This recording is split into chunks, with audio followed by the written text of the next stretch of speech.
여러분 안녕하십니까. 단타 리프레임입니다. 코스피가 연일 재밌는 움직임을 보여주고 있습니다. 우선 우리 7월 29일 차트부터 한번 봐볼까요? 28일 폭락장이 굉장히 컸기 때문에 29일에 반등이 나올 수 있었다라는 기대가 있었죠. 그런데 차트를 보시면 그 기대가 장중에 완전히 폭락해버립니다. 코스피가 6089로 상승 출발했다가 장 초반에 6228까지 올라갔었죠. 여기까지만 보면 전날 폭락하고 나서 나오는 기술적 반등처럼 보였다가 5260까지 빠졌었습니다. 그리고 종가가 5663이었죠. 전날보다 360포인트, 5.98% 주가가 하락했습니다. 중요한 건 이게 약세 출발이 아니라 반등 출발하고 나서 나온 분기였다라는 거죠. 29일의 시장을 한 문장으로 정리하면 바로 이겁니다. 전날 폭락 이후 기술적 반등을 보여주는 듯 했지만 시장은 그 반등을 지키지 못했다. 장중 고점과 저점이 무려 거의 1000포인트, 965포인트까지 벌어졌습니다. 이건 하루 안에서 투자자 심리가 얼마나 크게 흔들렸는지 보여주는 숫자입니다. 28일에 10%가 폭락하고 그 다음날 5%가 넘게 폭락했습니다. 이틀 합산으로 보면 7월 27일 종가 6755에서 5663, 약 1000포인트가 넘게 빠졌다라는 거죠. 지금 제가 이 영상을 찍고 있는 게 7월 30일 12시 46분입니다. 오늘도 아침에 상승하는 듯이 시작했다가 다시 또 빠지고 있는 중이죠. 우선은 29일 시장에 대해서 좀 더 분석을 해보도록 하겠습니다. 29일 유가증권 시장에서 매도 사이트가 발동되고 12시 반에 서킷 브레이커가 작동됐습니다. 연합뉴스에 따르면은 코스피와 코스닥 양시장에 대해서 사이드카와 서킷 브레이커가 발동됐는데 양시장 연 이틀 서킷 브레이커는 최초인 걸로 알고 있습니다. 그러니까 단순하게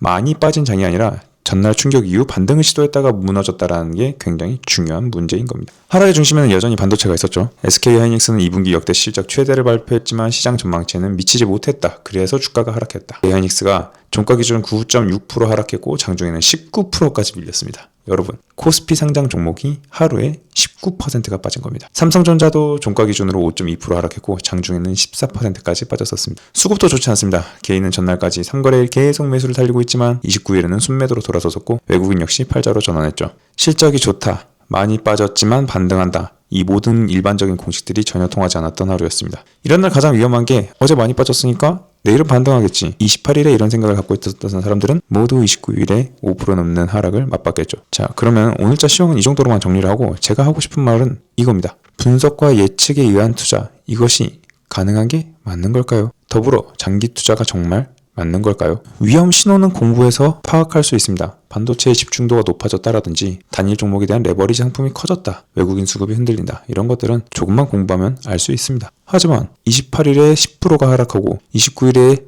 장 초반 상승했다가 장중 12%까지 빠졌다가 종가가 5.98%로 끝난다는 건 이런 타이밍과 폭을 정확하게 맞춘다는 건 불가능하다는 겁니다. 그래서 장기 투자자는 오늘 같은 장에서는 선택지가 굉장히 제한되는 겁니다. 버티거나 손절하거나 현금을 가지고 분할 매수에 다시 들어가거나. 그런데 이러한 모든 결정에서 기준 없이 버티는 게 과연 가능할까요? 어디까지 버틸지, 어느 가격에서 비중을 줄일지, 추가 매수는 어떻게 해야 될지 이런 모든 것들의 기준을 갖고 투자를 하고 계신 게 맞습니까? 여기서 올림프 트레이드 FTT와 연결이 되는 겁니다. FTT는 만기 시간이 정해져 있습니다. 주식처럼 종목을 보유하고 다음날 개파락을 맞는 그런 구조가 아닙니다. 내가 정한 만기 안에서의 가격으로 포지션이 정리가 된다는 겁니다. 그래서 장기 보유 자산과 분리한 단기 자금으로 다른 자산의 방향성을 차트 안에서 추적하는 해지형 접근이 가능하다는 겁니다. 물론 FTT가 손실을 완전히 없애주는 상품은 아닙니다. 코스피가 빠진다고 무조건 FTT로 돈을 번다는 것도 아닙니다. 투자의 하나일 뿐입니다. 다만 오늘 같은 시장에서는 중요한 선택지가 될 수 있다는 겁니다. 장기 투자자 입장에서는 버티기와 손절 사이에서만 고민을 해야겠지만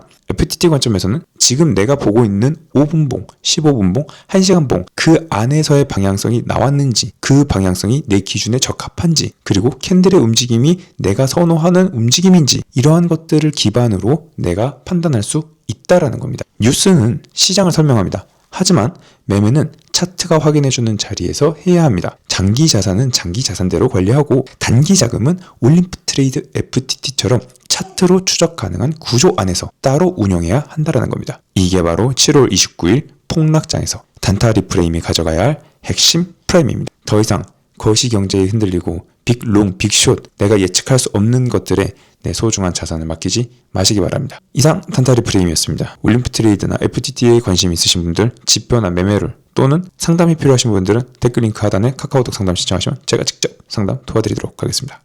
감사합니다.